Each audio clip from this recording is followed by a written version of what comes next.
Hi, and welcome to another episode of Heal Yourself Gwinnett. I am your host, Dr. Lauren Millman.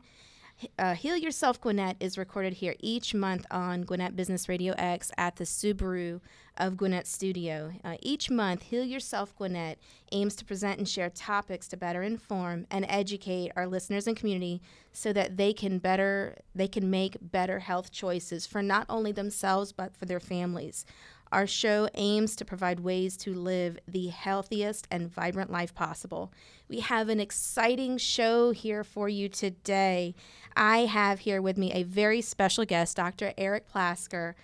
Dr. Plasker is not only a fellow colleague and chiropractor, I am also honored to call him my friend. Dr. Plasker has been called the Change Master by many. What a name there.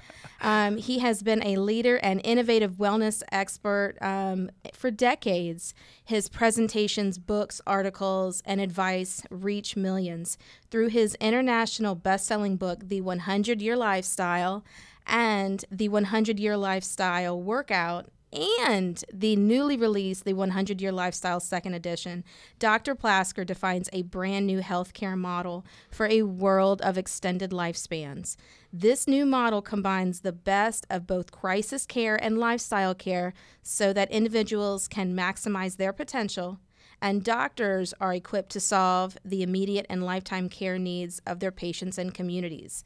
Dr. Plasker has been featured extensively on CNN, ABC, NBC, CBS, Fox, TBS's movie and a Makeover, the Discovery Channel's Forever Young Show, Chicago Tribune, Atlanta Journal-Constitution, AOL Fit Gloss, Self Magazine, Martha Stewart Radio, Family Circle, Better Homes and Gardens, Women's Day, Connecting with Kids Network, and many more. That was a mouthful. I'm glad I'm here on Heal Yourself. I can tell you that right now. You know, I was just getting ready to say we can add Heal Yourself Gwinnett to this list, and if it's not here in the future, I'm going to be personally hurt if Heal Yourself doesn't go onto this list now.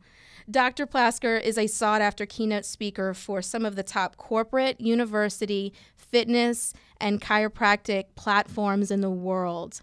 He's married to his wonderful wife, Lisa, for 28 years. They have 3 wonderful children, all of which are in chiropractic school as we speak, which is pretty cool. I'm not going to lie. That's pretty cool.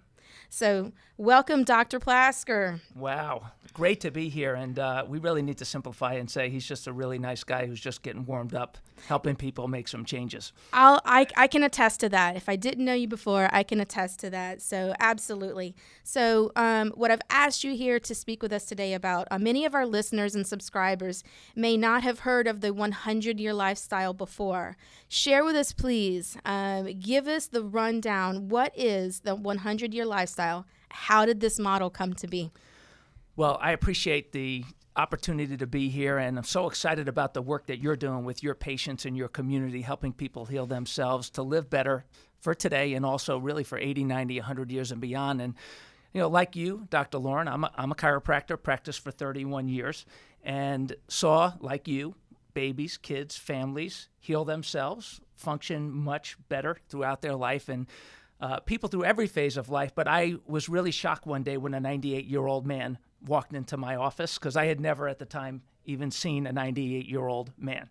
And when I saw him, it broke my heart, because this beautiful soul was crippled, broke, and alone. He had gotten to 98 years old with incredible suffering, and I had no idea whether or not we can help them as chiropractors. And wouldn't you know it, to make a very long story short, within a month, he's doing much better, moving, healthy, not near as much pain, getting around better. Within 3 months, he's like a little 98-year-old racehorse moving around. And then all the way up, taking care of him till 100. And then one day he came in, and to, again, make this long story short, at 100 years old, he came into my office after disappearing for about a year, came in one day to say thank you for all the care and for the help, and literally passed away right in my reception room. Wow. Yeah, exactly. And, you know, I started to think to myself at that time, I wonder if Max is a 98-year-old. His name was Max. I wonder if Max was an isolated case. I mean, how many 100-year-old people could there possibly be out in the world? And And if there are any, how many of them are suffering and how many of them are enjoying life? And so come to find out that 100-year-old people are the world's fastest growing group, that the listeners to this recording right now, many of them have aging parents and grandparents, some of them who are healthy, many of them who are deteriorating and rotting away. And so I decided to study it and learn how to master helping people make the changes they need to make to live the best life every day to 100 years and beyond. Wow. Wow. There's a lot of passion behind that story, and there's a lot of fuel behind there. So, wow. That is, when was that? How long ago did that occur? That was in the early 90s. And so we have been nurturing this model for decades, and we've seen people lose weight, get in shape, fix their spine and nervous system, balance themselves out, raise healthier families, start new businesses, fix their relationships, change their relationships, rebuild relationships with brothers and sisters and parents that maybe had gotten disconnected, because there's something about when you're faced with the reality of your potential extended lifespan, it's really a game changer for people. You know, we in our society, especially in the younger generations, you hear people say all the time, well, if you only had 24 hours to live. Well, you do that for a year, you end up after a year exhausted, in debt, broke, and beaten. And what are you going to do with the next 10, 20, 30, 40, 50 years of your life? And so it's exciting to see people starting to think long-term, building a life, making their health a priority, and making changes that are really good for themselves and for the world. So what are some of these key components? Because obviously that this is an all-encompassing model. There are many aspects to this. What are you seeing, and what in your book are you seeing some of the key foundational components to living a healthy 100 years? Great question. And so the first thing I would say is to start to develop a vision for your extended life. That is so important. I mean, if you knew you were going to live to 100, how would you change your life? If you knew you were going to live to 80 or 90, how would you change your life today? How would you live your life differently?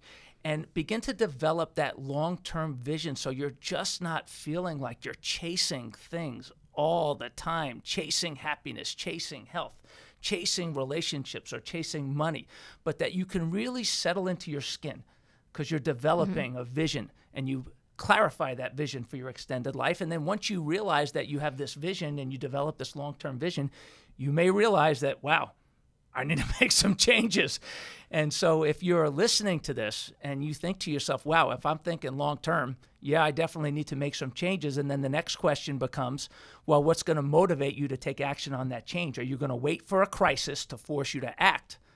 Or are you going to begin to make changes that are quality of life oriented so that you can start enjoying those changes for decades instead of waiting until you fall apart and then trying to put yourself back together again? Wow. Absolutely. Interesting. Where do they start? They know they want to make, I see this, as you can imagine, in my practice, and people, whenever they find me, many times I get I know I need to make a change. I don't know where to start. Where to start? How do you, without becoming overwhelmed, because I see that being a challenge, is where do they start? Great question. And I think the first place to start is to decide what's going to be your motivating factor. Is it going to be crisis or quality of life? And then commit to the change. You know as well as I do, because, listen, you're a great chiropractor. You have a great practice. How many times do you see people, patients, that come in? I mean, because, listen, here's a reality from a health perspective. You got to have a healthy nervous system, a healthy spine if you want to function well for a lifetime. How many times do we see in our practices where people don't come in and start to take care of it, even though they've had pain on and off for decades, or symptoms or conditions on and off for decades, some people, but they wait for the ultimate crisis to force them to come in? Well, I think it's time that if you are in a crisis, that you should act.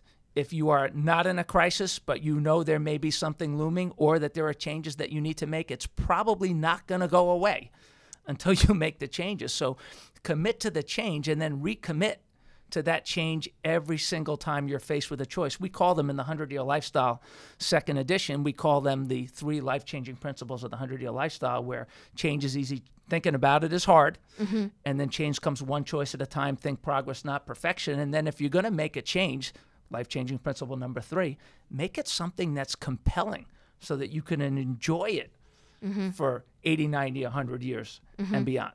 So that's really where you start. Thinking about the changes, committing to the changes, and making it about quality of life, not just waiting for a crisis.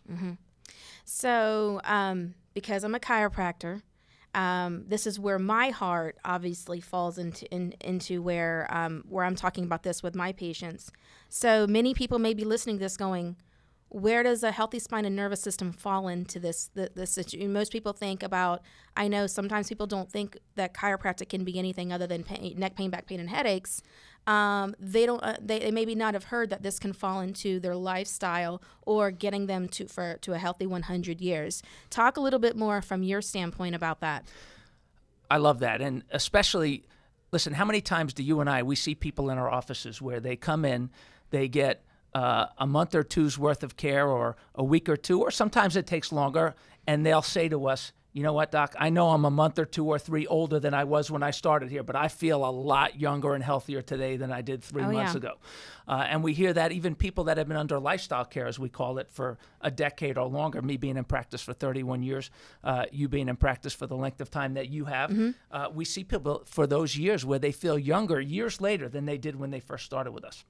And the reason is this, is that you live your life through your nervous system. Your nervous system controls and coordinates the function of every cell, tissue, and organ of your body, from your heart, lungs, liver, kidneys, and stomach to your back, neck, and muscles and ligaments, and everything is controlled by your nervous system. So if you have stress in your nervous system, it can affect your health on every level. And when you remove the stress in your nervous system as a primary function of what you do, then it can make a big difference, not just in your quality of life and how you feel today, but your health and vitality long term. For those that are just tuning in here listening, you are listening to Heal Yourself Gwinnett, and we are talking with Dr. Eric Plasker today, leader and innovative wellness expert, author of the 100-Year Lifestyle, chiropractor, and we are talking today about how can you live a healthy and vibrant 100 years. You were just talking about how a healthy spine and nervous system relates to or fits into this equation. And for me personally, what I'm speaking about with my patients is this is the foundation for getting to that point. This is where we want to build all of our healthy habits off of. I like to think of it, what I say is we're building the foundation. The healthy spine and nervous system is building the foundation, and all of these other activities that we're doing, what you talk about in your book, are building up, building up the frame of the house, putting up the drywall, painting the walls, building the, putting pictures on the wall. What I find so often is that people do things in the wrong order. With the best of intentions, I think so many times people do things in the wrong order. I know you've been in practice longer than me. You've seen that. Can you expand a little bit about that? People that have the best of intentions trying to do everything, but they still find themselves behind the 8 ball. Yes, and it is, I think, the wrong order. I think you said that well. We have an acronym for fitness that, because people want to be fit and healthy for the long haul. Nobody wants to rot away. Nobody plans on rotting away. The people that are our parents and grandparents that unfortunately were blindsided by their extended life, none of them knew they were going to live this long. And looking at that, and we say, okay, well, if I'm going to live that long and if I have those genes, what should my priorities be? And for many people, it's being fit. Fitness is a priority. But we have fitness mixed up a little bit. It's not just muscles, and it's not just cardio. I mean, here's the reality. The acronym that we have is it's taking the word fitness. If you want to be fit and healthy for the long haul, you take the word fitness, and it's N squared ESS, the NESS of fitness. It's N squared ESS. And the first N is neurology. Your nervous system must come first. Listen, muscles are attached to bones. They're controlled by nerves. They're just hanging out unless they're getting the right communication over the nervous system. So the nervous system comes first, and if you'll remind me, we'll come back to that, okay? And then there's nutrition. You are what you eat. means that you have to eat healthy. It's important to eat healthy, but your nervous system helps with the digestion and the processing and assimilation of food. So you need good nerve supply, not just for your muscles and your heart, but you need it for good nutrition. And then you have the ESS, which is the endurance, which is the cardio training, keeping your heart healthy and your circulatory system healthy. So there's the endurance, there's the strength, because we've all seen grandma or grandpa struggle to get out of a chair. You can't wait until you lose your strength to try to gain it back. You have to keep yourself strong all along. And then there's the structure, the other bookend, which is the spine, which is the posture, so that you can be active and healthy and independent as you age.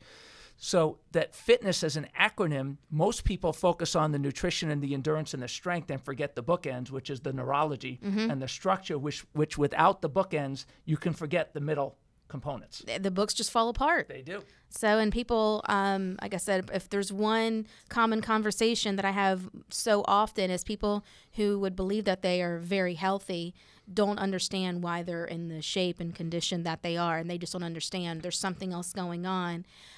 Which leads me to, and we are going to get back to that N squared, I know, in the neurology in a second, but which leads me to how with people with the best of intentions, and we are in a society where we can have we have access to so much information, and people can do a lot of their own research. So are we in a society? Are we in a situation? Are we in an environment that people are almost set up to fail? Why have we not heard about this before? Well, many people have heard about it. I mean, fortunately, it's been translated in 6 languages. It's been featured all over the world. And so I'm glad we're getting a chance to talk about it some more. But what you said, I think, is very important. You said that we have so much information out there, which means that there's a lot of really good information out there, and there's a lot of really, really, really bad information out there. There's a lot of such bad information out there that it becomes important, not that, wow, I got this information, but wow, is this good information? Is it healthy for me? Can I utilize this information? Does it make sense? Is there something attached to it that's just about selling a product, or is it really good information? I believe what we're talking about today, yes, we want people to take action, but it's also really, really relevant and good information. Getting back to the nervous system for a minute, which is really good information. We live in a world that is neurologically damaged. There is so much neurological, there's almost like an assault on the human nervous system. Every time we turn on our phones, get in the car, listen to different types of noises and things that are, I mean, our nervous system takes in everything in our environment. And so having a healthy nervous system has to be a priority for all of us to adapt. And then, and the assault on the nervous system, it could begin with a baby in the womb. If a mom is not caring for herself in a healthy way, well, the baby's nervous system, that fetus's nervous system, will react and be affected. When a child is born, the pulling and twisting very often on the neck and the spine and the nervous system can cause a neurological assault that can cause problems. When a child is learning to walk or gets numerous, way too many shots, we're finding out over a certain period of time, that is causing lots of neurological compromises. We're finding out now more and more. And then the list goes on in the foods that we eat and in as we age through every phase of life. The nervous system, our nervous systems are our adaptation mechanism. And so what you and I do in helping the nervous system stay healthy, it has become a priority for many people because they don't want to take drugs and have to deal with the side effects of all the drugs. They're sick and tired of thinking that that's the only option, that the secret to health is inside of a pill. And so, you know, I'm excited about the opportunity that the information, that this good information is getting out there so people can make better choices that will support their immediate health as well as their long-term well-being. Nicely put. Very good. I like that. And we do speak of the same things with our patients. So it's always a breath of fresh air when you hear other practitioners out there, talking about the same thing, with their patients as well. And someone listening to this is going, okay, I haven't had my nervous system evaluated. I don't know what shape it's in. I'm trying to do all these things. This could potentially be a priority for me. What does someone need to be looking for in a chiropractor? Are there chiropractors out there that subscribe to speaking this language and talking about this model? What would you say to that person looking to get that evaluation? I think it's important. One of the things that our affiliates have in common is that they focus on the nervous system. They do. They will examine the nervous system. They'll use different styles, different techniques, depending on their independent offices and what they do and what their individual specialty may be. Mm-hmm. Sometimes it involves very important and specific palpation or feeling of the different segments of the spine, or evaluating of posture or weight balance, or occasionally computer scanning. Sometimes an x-ray may be necessary, and it just depends on each individual's particular case. What's cool about it, though, is that the evaluation of the nervous system is non-invasive. You don't have to have blood taken out of your body, and you don't have to have injections, and you don't have to have dye injections or any of that stuff. It's a very I want to use the word simple because the concept is simple, but after all those years and years and years and years and years of training, it's not as simple. People joke about it because I've been the chiropractor for sports teams and colleges and universities, and I tell all the people that we're working with there, I said, we make this look easy because we're experts and we've had a lot of training. So it's simple, but it's not easy, correct? Correct. Yeah. Absolutely. It looks simple. It looks very simple, but the procedure is actually quite complicated. And the care feels good. So if you're in need of the care and you have that evaluation and you start to get the care, like we talked about in a previous segment, how people do, not only do they start to feel better, but they feel younger, healthier, and it's natural. It's not artificial. It's natural. It's a natural state of being. That's probably what, long before I was a chiropractor, I believe that's probably what pulled me to it. Was it just seemed right. It just seemed like the natural progression. It just seems what needs to be in my my routine to keep me well. So we talk. There's a couple more things too that I did want to have you elaborate on, and with the difference in chiropractic, I believe many people think that it can only be utilized in what we call crisis care. And you talk about in your book too, utilizing chiropractic in the needs in the times of crisis care, as well as lifestyle care. Can you describe what that difference is? What does that mean? Yes. So philosophically speaking, and this is important, we do not have a healthcare system in this country. We do not have a healthcare crisis in this country. The healthy people are just fine. It's the crisis care people that are in trouble. And so that's important because most of those diseases, conditions that are causing people to die way too young, sadly, to suffer for decades, most of those conditions are lifestyle-oriented conditions or have a neurological component. And so if you live for 40 or 50 years and you ignore the basic fundamentals that we talk about in the 100-Year Lifestyle and in our practices, then at some point a crisis will force you to act, and you will be under crisis care probably for the rest of your life. So crisis care is based on need. It's waiting until you have a disease or a condition or the inevitable something that if you're thinking it's going to happen, you're probably headed in that direction. And so instead of waiting for that crisis, which will be there for you, right? We'll be there for you. Absolutely. We will. We'll help you.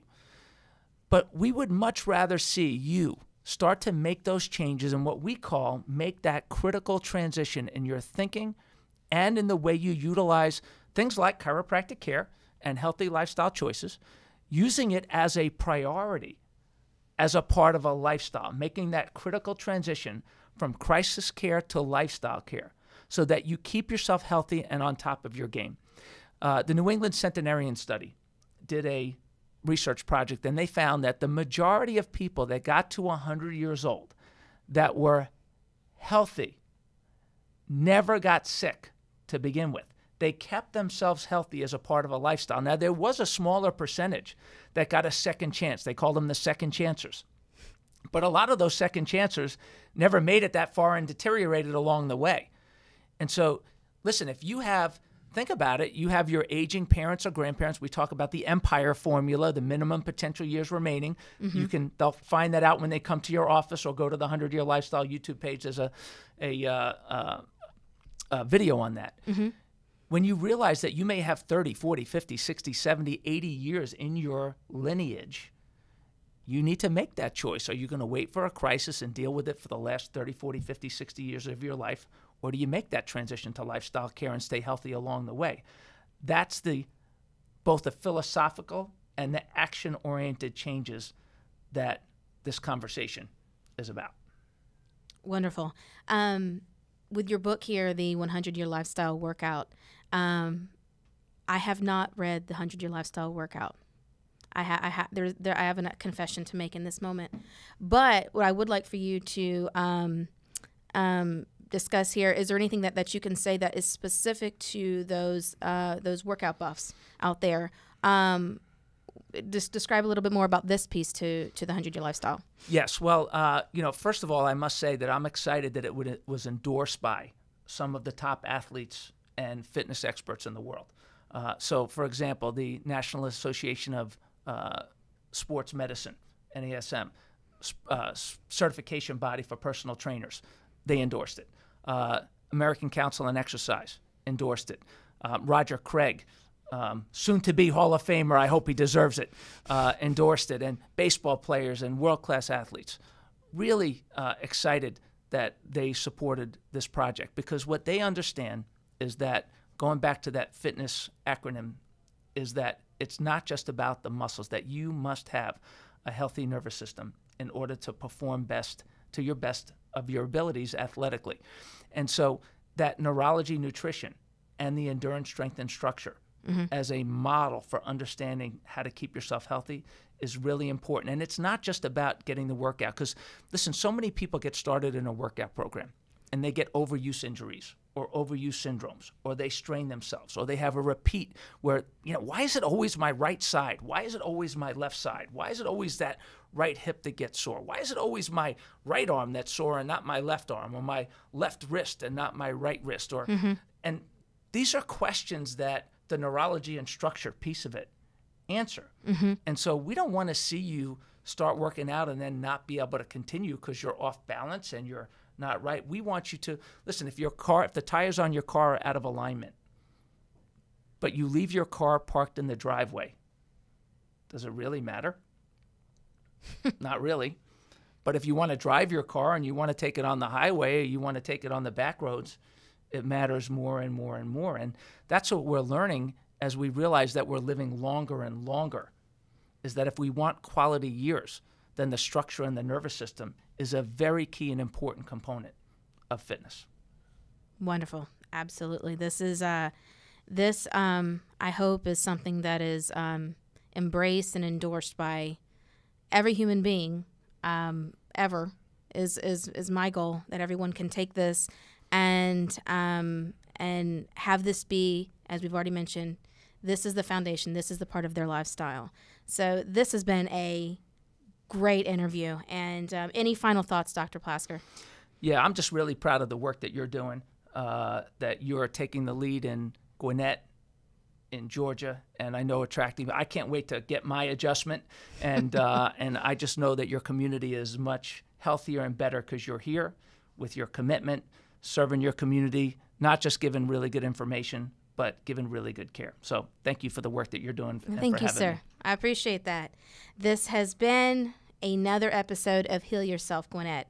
To get more information and to hear our recordings, you can visit us at healyourselfgwinnett.com. Follow us on Facebook if you aren't already, and find us on Twitter at Heal Yourself Gwinnett.